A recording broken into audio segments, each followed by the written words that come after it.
สบายดีพี่น้องเขาตั้งหากระสือส่องจิบชาหน่อยได้พี่น้องมื้อนี้พี่น้องสีผ้าออกไปทั้งนอกพอดีว่าน้องชาย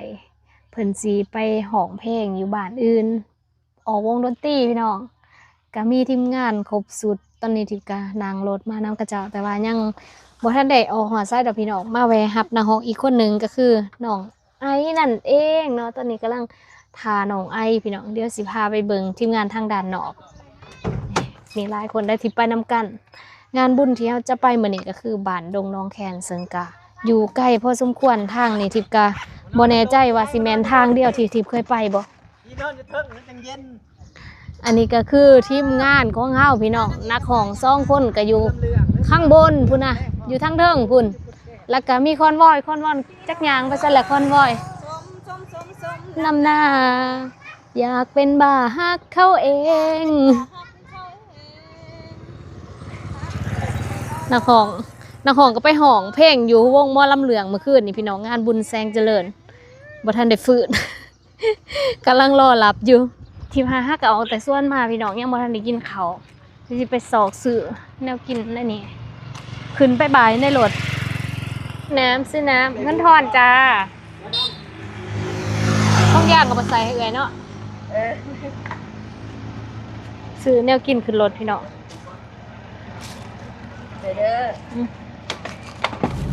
เข้าเสียดเนี่ยงานมือนี่วะ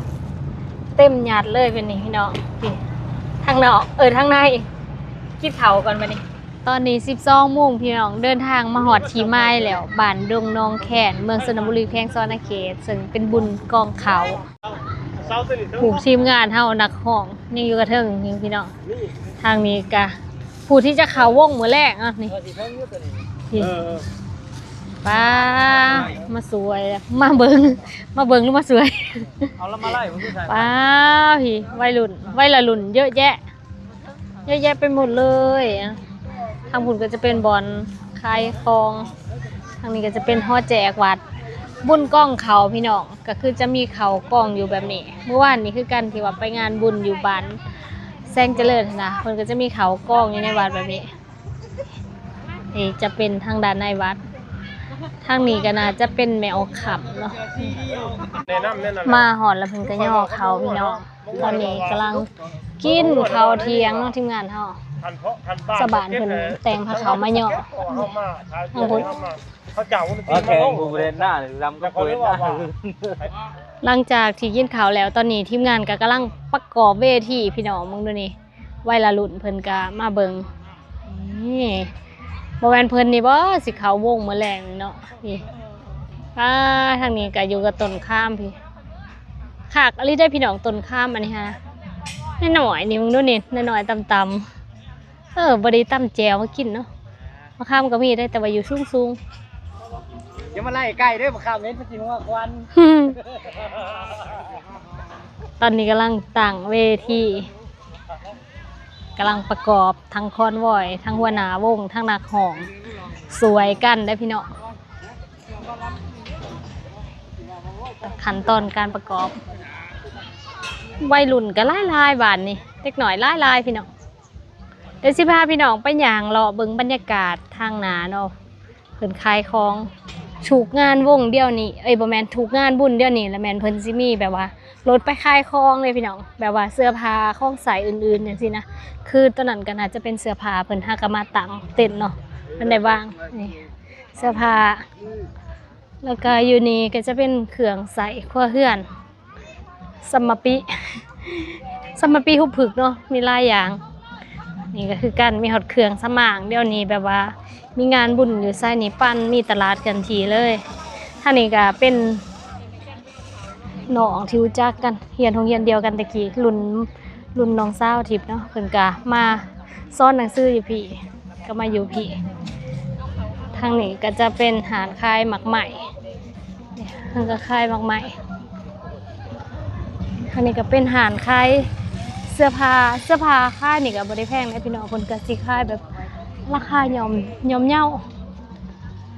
โอ้สีเขียวตลาดงามๆก็หารคายของประตูวัดด้วยนี่พี่น้องวัดศิริ อัมพาวันทีมน่ะเคยมาแจกเครื่องเทื่อนึงแต่บ่แน่ใจว่าสิเป็นบ้านนี้บ่รู้สึกว่าสิเป็นเมืองโฮงหรือว่าใกล้เมืองโฮงไปนี่แหละแต่ที่บ่จือเนาะเพราะว่ามันหลายปีก่อนแล้วตอนนั้นนี่งานบุญประมาณนี้พี่น้องบ้านนี้ละแมนมีประมาณ150หลังคาหรือว่ารวมๆแจกย้ายบ่นั้นบ่นี้ประมาณ200นี่แหละทางอ้ายคนหนึงเนาะที่ว่าเพิ่นอยู่บ้าน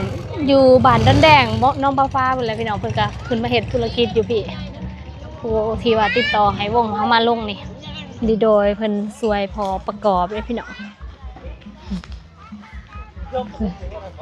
ผู้ช่วยก็หลายๆเบิ่งผู้ให้กำลังใจทางด้านหน้าเวทีเต็มเลยพี่น้องตอนนี้ป้าหลายแท้หลายว่ามีแล้วมีแล้วเก็บมาได้เลยเก็บมาได้เลยช่วงถือลูกพัวจะคล้องไข่หิว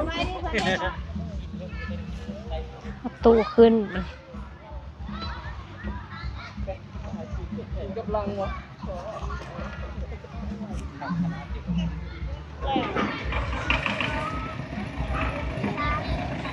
กว่าสิตั้งวงดนตรีเรื่อยอันนี้ก็บ่แม่นเรื่องง่ายเด้พี่น้องมื้อแรกน่ะได้นอนนี่มื้อเสาร์จังสิได้เดินทางกลับทิพนอนจนได้ตื่นหนึ่งพี่น้องตอนนี้ข่อยคำย่ามแรงคนมาค่ายเครื่องก็เริ่มไล่ได้มีหานหนึ่งเขาเอาค่ะเพิ่นไปกินขปุ่นมาแล้วเพิ่นว่าแซ่บๆแล้วก็ราคาก็บ่แพง10 บาทถั่วละ10 บาทพี่น้องก็เลยสิลองไปซิมเบิ่งไปจักสุเพิ่นหลักไปกินตอนใดอันนี้ก็หน้าเวทีของเฮาตอนนี้ก็เตรียมเครื่องบ่ทันได้แล้วพี่น้องนี่คำแล้วทางนี้เพิ่นก็ตั้งโต๊ะเกี่ยมคายเบียร์เนาะเฮามาน่ะเพิ่นจ้างเฮามาเล่นดนตรีแต่ว่าเบียร์นี่จะมีอีกคนหนึ่งคายก็คือทางผู้เพิ่นจ้างเฮามาเนี่ยเพิ่นคายเองแล้วก็มีบ่นี้หานี่กระปุ่นป้าที่ว่าเขาเจ้ามาจอดรถแบบส่งๆสิได้คายบ่ว่าได้คายดีเอ้ามีเพิ่นปิ้งไก่ซื้อกระปุ่นนะเอาถ้วยนึงนี่เด้พี่น้องเพิ่นจะคายแบบบานๆเนาะใส่มากินเหยื่อบ่มีกะปิป่ะบ่มีได้น่าจะวะถ้วยนึงถ้วย5,000บ่เอาหาอันหากับถ้วยเก่าบ่10กับถ้วยเก่าบ่12จับเอา10มันต่างกันแค่จับเนาะบ่มีกะปิเนาะหานได้เขาขายกะปินี่ก็ไป10เด้อมันน่าจะดีอ่ะ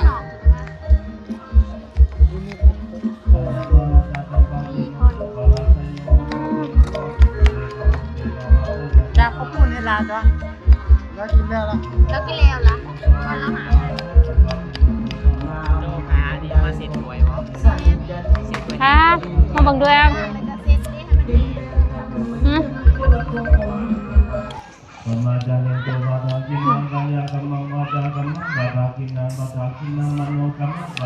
บ่มีแม่ทูได้งานนี่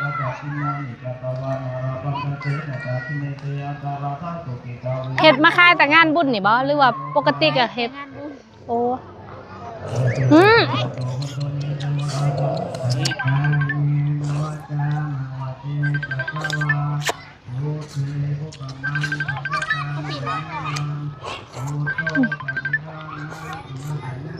กับพอกินอยู่แล้วมีไตเลยตัวนี้อันนี้เป็นไก่แบบเป็นปิ้งไก่แบบบานๆเพิ่นจะบ่ได้ใส่ซีเนาะนี่แบบเดียวก็คนกันบ่ใส่ฟิลเตอร์กับแบบนี้แหละ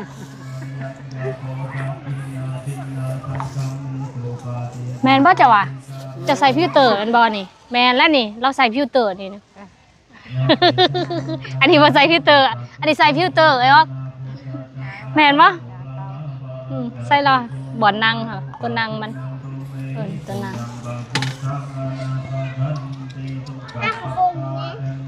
ซิมตัวนี้เป็นไก่แบบบานๆ ใส่ไหม ใส่น้ำมันจะคนเดียวเลยมั้ง เนี่ยนั่นถ้าจ่องได้สื่อหลักกำลังก็เลยนะ คือให้เข้าอันแรกจะเนี่ยคือตั้มเลย เนี่ย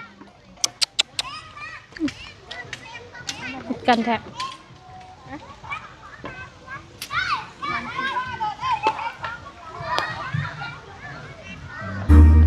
ตอนนี้ก็แรงๆแล้วพี่น้องคนก็เริ่มมาแล้วได้ที่นวังบรรยากาศขนาดเลยบางดูมีแต่ต้นเผารู้สึกว่างามๆเนาะเวลาถ่ายคลิปแล้วมีต้นเผาแบบนี้ในวัด พอคนสวย บรรยากาศ ก็พอโสดแล้วเหลียวเบิ่งบัดใดก็เป็นประโยชน์ก็พอ ทางด้านหน้าเวทีของเราตอนนี้กำลังตกแต่งเรืองไฟ ทั้งตรงสเปคแต่บอกข่าวว่า คันวงดนตรีบริมานี่ทิพย์ก็บริมาได้พี่น้อง เลยได้แต่จอง วงดนตรีไปใส่ก็เลยว่าติดไปนำ บอกคุมตัว ขนาดต้นนี้ว่าท่านได้เปิดวงได้นี่พี่นางผมดูนี่ปูสิเต้นมือแรกนี่เต็มเลยค่ะขนาดไว้ละลุ่นมีการไปขอเพลงทางด่านล้างเวทีอีกได้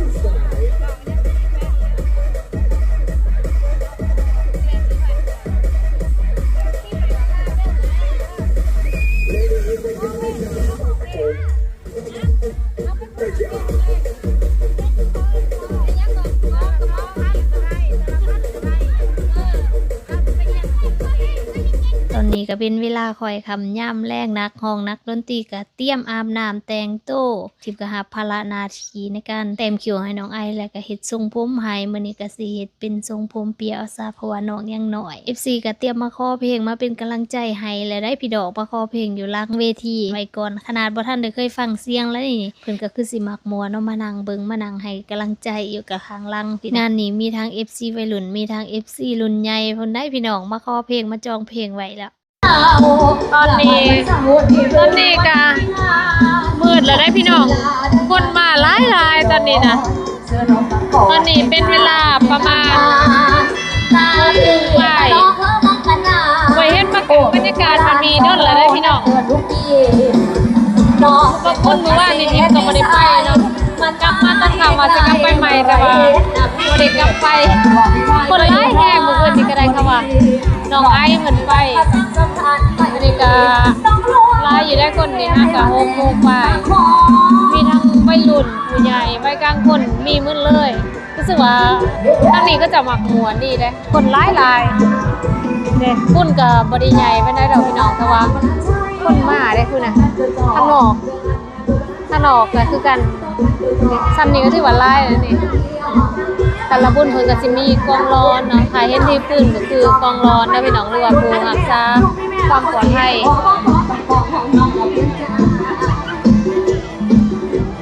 ไม่หล่นลายอยู่ได้ตอนนี้ยังบ่ได้มีไผเขาไปกินเบียร์อากาศหัวแรงสไลด์กับสีแบบลอยทั้งด้านนอกนี่ก็หานคล้ายเสื้อผ้าโอ้คนหุ่มลายแท้ๆนี่ก็ซีเมนบอนสัตว์มาปรุงเป่าด้วยพี่น้องลายแต่ว่าหานได้จากอะไรคล้ายดีเบิดเลยเท่าที่สังเกตคือหานนี่ก็คือกันนี่ลูกค้าลายคือกันหานคนรู้จักเพื่อบาทเดียวกับทิพย์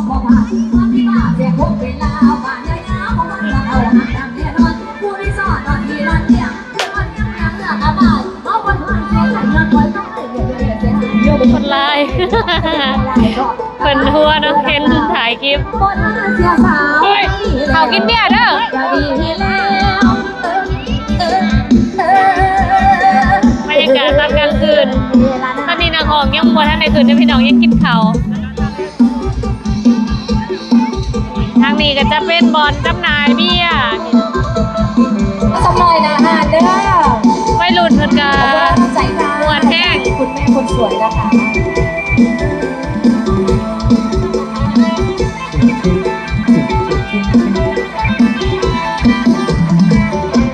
โดยเฉพาะพี่น้องทั้งบ้านเจ้าภาพทั้งดุมน้องเทพ พี่น้อง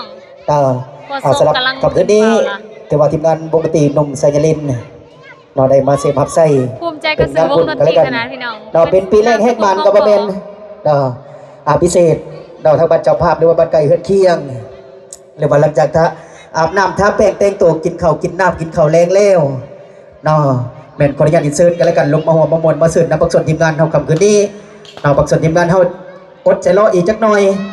นอกจากจะให้ทั้งนักห้องนักศิลปินเขาขึ้นหานขึ้นเวทีฝากตอนเป็นผลงานเสียงเพลงเสียงลำฝากให้บอกว่าจะเป็นทางนักห้องยิงนักห้องทรายสับเปลี่ยนบรรยากาศเราเป็นผลงานเสียงเพลงเก่าแน่แม่นำลำแน่เพลงพร้อมเดี๋ยวพี่น้องเด้อหลังจากผู้เสพผู้สาวผู้บ่าวผู้แพ้วเอาปลาลุงกันแล้วกันเราหลังจากรอบนสินกินทานแล้วเราเป็นยับเข้ามาจองโต๊ะจองตั้งกันแล้วกันหลังจากมาแล้วก็เป็นไปหาปักส่วนทีมงานขายเบียร์เขากันแล้วกันเด้อสำหรับวันนี้เครื่องดื่มของแก้มเฮาเป็นยับผู้ใดเอาไปทั้งห่มกงบักเผาทั้งเต็นสีขาวๆไว้เลยพี่น้องเด้อสำหรับราคาเครื่องดื่มของแก้มเฮากับราคาเป็นกันเองเราสำหรับผู้ที่เข้ามาบ่ได้ดื่มเบียร์เพิ่มเหล้ากับมีทั้งเป๊ปซี่ทั้งน้ำแดงน้ำเขียวเฮามีให้มื้อนี้เนาะถือว่าคอยสนับสนุนสู้น้ำกันพี่น้องเด้อฝากตอนอีกหนึ่งวงดนตรีกันแล้วกันน้องห้องน้องใหม่เป็นครั้งแรกแฮกมานนะเป็นปีแรกแฮกมานกันแล้วกันสำหรับคำขึ้นนี้กับฝากไว้ในวงอ้อมใจโดยเฉพาะพี่น้องทั้งเจ้าภาพเราบนสินกินทานแล้วอย่าลืมกันแล้วกันเราเขามาบ่นมาเสริญมาก่อนนั่งหน้ามาซ่านั่งหลังเด้พี่น้องได้เราคันมาซ่าอีลีกับยันได้ปูศาสตร์ไปเลยเนาะคันบ่มีโต๊ะตังกับปูศาสตร์มาทั้งหลังเวทีมหาจัดมือคีย์บอร์ดหรือจัดมือหมิงเอาก็ได้เด้อตอนนี้ละแมนทางฐานในบ้านเพิ่นสิขึ้นกาวเปิดงานฮัลโหล1 2 3 4 5 6 7 8 9 0ฮัลโหลขอทักทายสบายดีเนาะตอนแรงวันนี้ก็เป็นตอนแรงวันเสาร์เนาะส่วนวันที่ก็เป็นวันที่13เนาะเดือน12 ปี 2025เนาะเนาะมื้อนี้ก็เป็นมือสันวันดีมือดีวันสอบมือประกอบวันงามเนาะที่ว่ามีตั้งบุญก้อนเข่าเนาะสาววันดงน้องแคนของเฮาเนาะกามวลซีนรูเซลทุก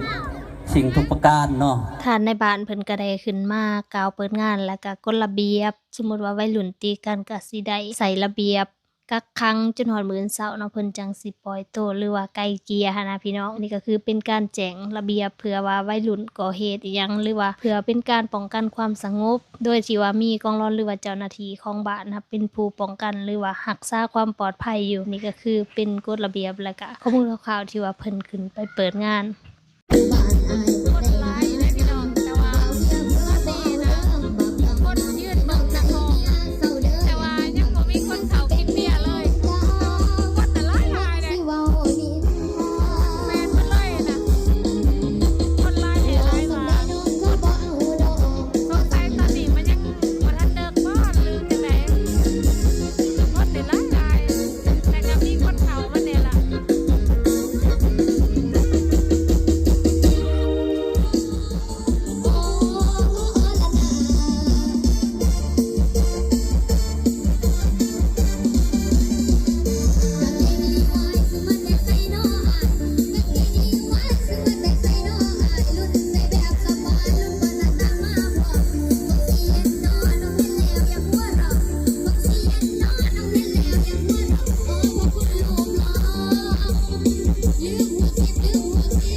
แล้วพี่น้อง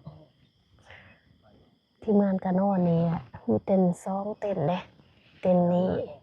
ทิพนอนนอกก็ออกอันนี้ออกเต็นนี้น้องไอแล้วก็ดีโดยแล้วก็เมนิสานี่รถแล้วก็มีคนนอนอยู่ในห้องแจกนะคนนอนเฝ้าเขาทีมงานส่วนหนึ่งก็นอนอยู่เทิงทิพกานอนอยู่นี่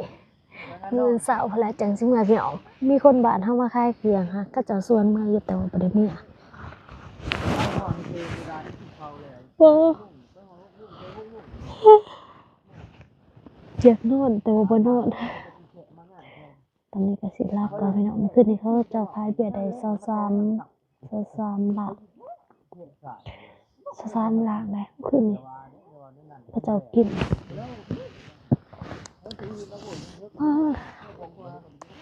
ก็ถือว่าได้ขายลายอยู่เด้บ้านนี้เขาเจ้ามักม่วนตอนนี้เขานอนก่อนพี่น้องงานนี้เขาบ่ได้ขายเปลี่ยนเนาะงานนี้เขาเจ้าจ้างขาตัวนะพี่น้องสวัสดีที่การสิจะมาเป็นแล้วพี่น้องขอตัวนอนก่อนเจอกันใหม่ในคลิปหน้าสวัสดี